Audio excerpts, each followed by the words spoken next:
Hello everyone, this is Jason from Primetime Aquatics. I am super excited to bring you a video today that I've been wanting to do for a while, and that is we're going to talk about fish medications. Which ones should you consider? Which ones should you have on hand at all times? Hope you enjoyed the video. Appreciate you being here. All right, so in this video we're going to look at both external parasites and internal parasites. And when it comes to the external, there's a couple different types we have to consider, one of which is ick, which is probably by far the most common of fish diseases. And then we'll look at the bacterial and fungal external parasites as well. And then we'll look inside the fish and we'll talk about what medications we can use for that.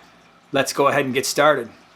Before I even get into the medications, I will have all of the affiliate links down in the description below. If you are interested in purchasing any of these medications, check out the Amazon affiliate links. That'll be an easy place to find everything you need. So when it comes to external parasites, as I've already mentioned, the most common is ick. By the way, if you've got ick or want to know how to treat it, I did a very comprehensive video. I'll link that in the description below as well as in the upper right-hand corner. Check it out. But there are two go-to medications for me when it comes to ick. The first is this stuff here. This is IckX. I buy it in a big giant 1-gallon container, and I do that because in our fish room we have 25 quarantine tanks, 9 of which are right behind me over there, those 10 gallons. So we've got 25 quarantine tanks, which means we generally run big volumes through our fish room when something needs treating. So IckX for me is an absolute go-to. It is something I feel every fish keeper should have on hand, especially if you plan to add new fish at any point in time, which, by the way, should always be added to a quarantine tank. Extremely important video. Put that in the upper right-hand corner as well as in the description below.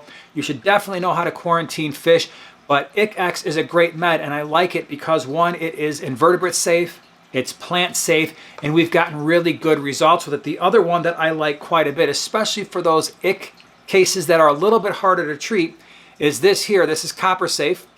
Now, this is made by Fritz.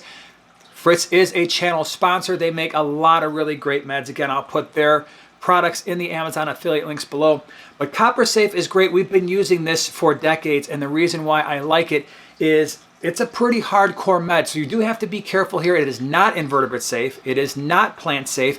And it tends to do a little bit more damage to the flora and the beneficial bacteria that are in your aquarium compared to IckX. But when you've got those really stubborn cases, if Copper Safe isn't going to treat the cases of ick, I don't know if anything will. But we have this and we have IckX in our fish room at all times just in case something happens. The other thing we have in our fish room at all times is Aquarium Salt. You can buy it like this in the smaller bags. We've actually done videos on how to buy big volumes of Aquarium Salt. Most people don't need that, but this is something that is really important for us, and the reason why is in combination with the ick meds, salt is very effective when it comes to treating ick. Not all setups can handle that. If you've got live plants, salt may not be a good option. If you've got certain types of fish, they might be salt sensitive. I'm thinking cory cats and loaches and some other fish like maybe rams, apistos. So this isn't necessarily something you can add in all situations, but we always have salt on hand, especially when we're quarantining fish that can handle a little bit of salt. Sometimes this goes a long way in preventing fish disease, especially external. The next medications that we have on hand at all times, and they do treat external infections, are these guys here, Maricin and Maricin 2.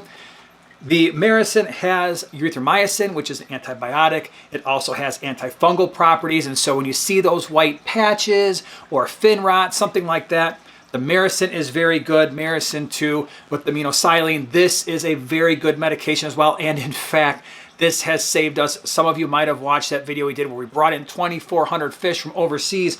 We had some issues with some bacterial infections, not only in our green neons, but also in our snakeskin barbs. Added this, and it worked out fantastically. So these two are a must in our fish room. Again, if you don't have ick and you start having evidence of fungal or bacterial infections, these two are a go-to for us.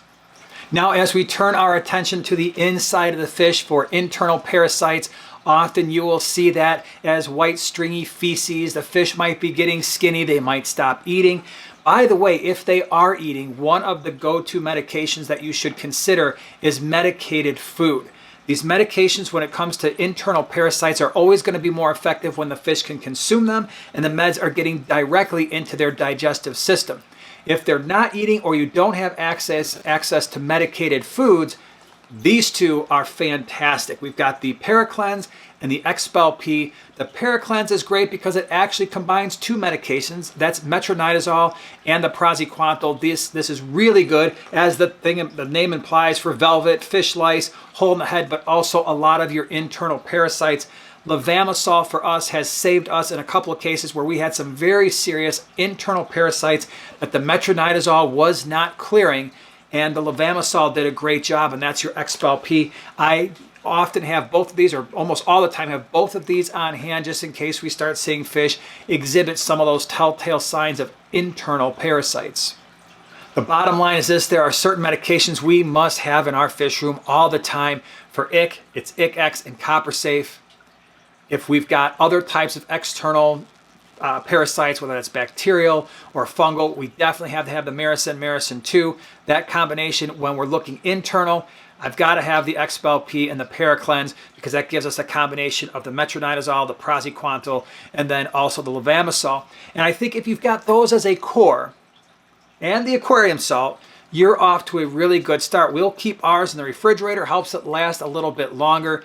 But these are the medications I think you should have on hand, because inevitably what happens is when fish get sick, it's almost never a convenient time, and usually you're waiting days to have that stuff shipped online, or you have to run to a fish store, hope that they're open, and hopefully it's not like late on a Sunday afternoon.